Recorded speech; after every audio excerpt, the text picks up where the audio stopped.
Пока еще здесь сплошной цемент и бетон, но совсем скоро этот микрорайон превратится в настоящий рай для молодежи. Строящийся на месте старого мукомольного комбината культурно-досуговый центр будет включать в себя кинотеатр, актовый зал на 135 мест, тренажерный комплекс, а также художественные мастерские. Все условия для нашей молодежи.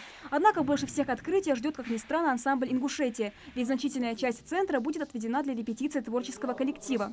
Директор ансамбля Магомед Дасхоев не упускает возможности приехать и лично проследить за ходом строительства. Сейчас идут штукатурные работы, проводка уже проведена, сейчас они прокладывают видеонаблюдение, селекторную связь прокладывают, на втором этаже идет стяжка полов. Внутренняя работа, в общем. Сейчас все репетиции ансамбля проходят в приспособленном помещении, в котором отсутствуют даже элементарные условия. Танцоры ютятся в тесных раздевалках, но это еще полбеды. В маленьком репетиционном зале ежедневно занимаются свыше 200 танцоров совершенно разных возрастных групп. Коллективу катастрофически необходимо новое помещение, однако ждать осталось недолго. Подрядчики обещают сдать объект в течение этого года. Тогда у национального ансамбля появится не только 2 просторных репетиционных зала, душевая и гримерные, а также и швейная мастерская. Директор ансамбля с удовольствием проводит экскурсию в будущую костюмерную. Это наша гордость.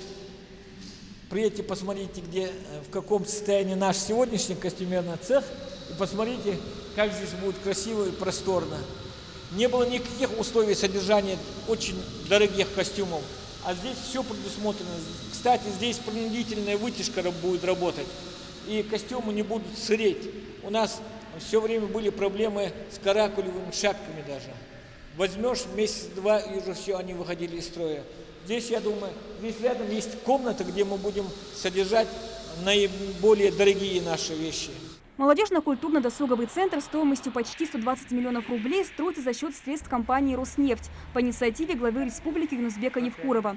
Помимо репетиционного зала ансамбля на территории центра будет располагаться теннисный корт, бассейн, кинотеатр, художественные мастерские и многое другое, что будет развивать творческий потенциал нашей молодежи. Строительство идет полным ходом. Даже несмотря на пост, рабочие на объекте трудятся почти без выходных, чтобы успеть сдать объект к сроку. Работа идет с опережением.